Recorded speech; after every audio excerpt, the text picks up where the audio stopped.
In the arrivals terminal of Stockholm Arlanda Airport, Swedish police were expecting someone significant.On board a flight from Iran. They were told was an alleged war criminal, an Iranian official named Hamid Nouri.Unknown to him. Police had been tipped off. Mr. Nouri walked off the plane on the 9th of November, 2019 and straight into custody. A short time later, a Swedish official made a phone call to deliver a message: "You can go home now." The recipient of the call had been at the airport, nervously waiting for confirmation of the arrest. He was one of several people whose actions had made the arrest possible. Never before has anyone been criminally prosecuted over the mass execution and torture of political prisoners in Iran in 1988. Mr. Nouri was arrested and later charged over his alleged role, which he denies. They invoked the international legal principle of universal jurisdiction to arrest Mr. Nouri. He is currently on trial in Sweden. These crimes were allegedly committed during the war between Iran and Iraq. As the war neared its end, Iran's then supreme leader, Ayatollah Khomeini, ordered the execution of about 5,000 political prisoners. Many were linked to the People's Mujahideen of Iran, an opposition group allied to Iraq. At the time, Mr. Nouri was working in a prison near Tehran. Prosecutors say the case could raise uncomfortable questions for Iran's new president, Ebrahim Raisi, who Amnesty International has named as a member of a death commission involved in the 1988 massacre.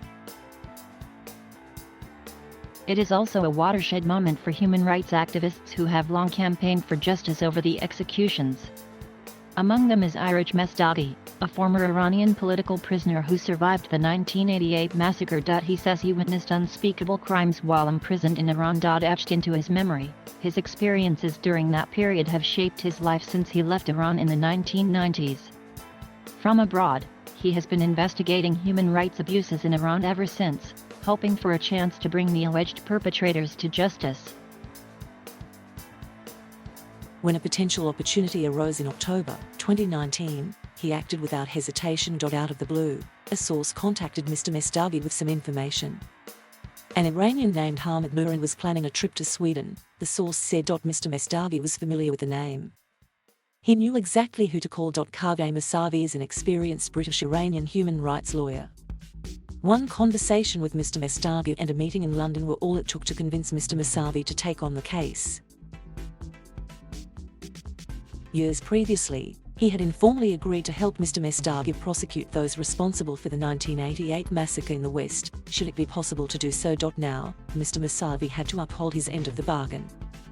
The question was how to organize this with Swedish authorities and not let the cat out of the bag. Mr. Mousavi said. With the support of other lawyers, Mr. Mousavi gathered witness testimony and prepared a criminal complaint. Meanwhile, the source behind the tip-off, who did not wish to be named, shared details of Mr. Nouri's travel plans.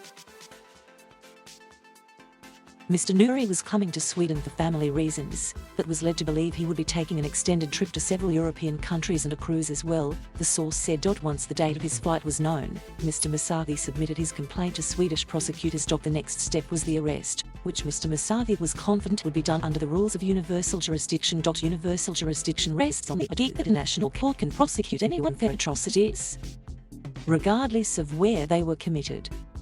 For human rights lawyers, the concept has proved useful in holding war criminals to account. The 1961 trial of Adolf Eichmann, the former Nazi bureaucrat who was prosecuted in Israel over his role in the Holocaust, is perhaps the most famous example. More recently, a German court convicted a former Syrian secret police officer for aiding and abetting crimes against humanity. On the 9th of November, 2019, the principle would be exercised again, this time by Swedish prosecutors.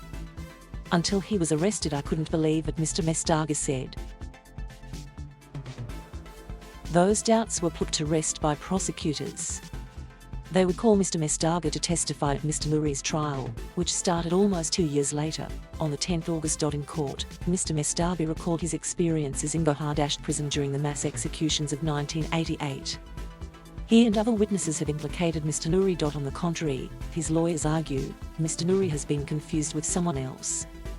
They have questioned the credibility of the witnesses and their recollection of alleged events 30 years ago. When the trial concludes in April 2022, the judges will decide which arguments convince them the most.